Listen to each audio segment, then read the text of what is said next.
When I hear the words independent agent, what comes to mind is just options and flexibility and being able to go out and find the right solution for the unique problem that or opportunity that someone has presented to you.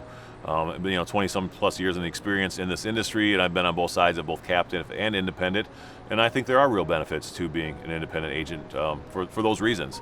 Having the opportunity to go out and find the carriers that best fit your client needs.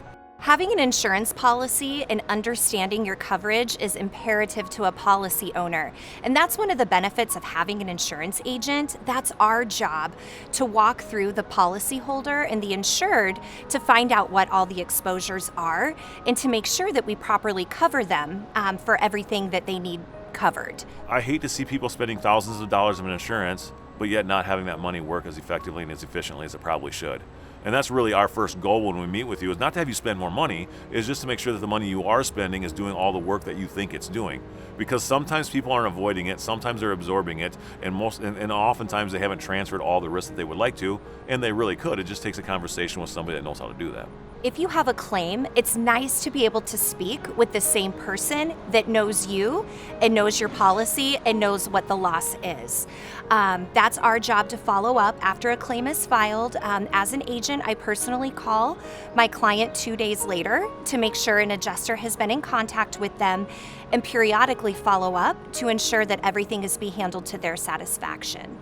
Whereas if a homeowner or automobile owner purchases coverage online, typically it goes to a service center, and they typically do not speak with the same person each time they dial in or need a follow-up.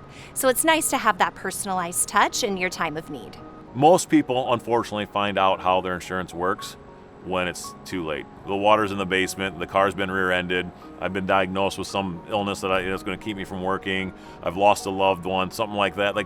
Yeah, that's when we find out how those things work and what kind of contract we actually have. So I think it's imperative that you understand that not all contracts are the same. There are exclusions and little caveats to policies. So it's important to have an agent that will walk you through and covering you for all the exposures that you have. So there's coverages such as water backup of sewer and drain, buried utility line, equipment breakdown. Those coverages are not typically covered under a policy. However, having an agent and communicating that is very important, whereas if you go online and purchase that, you may not understand that you need to endorse that coverage on your policy.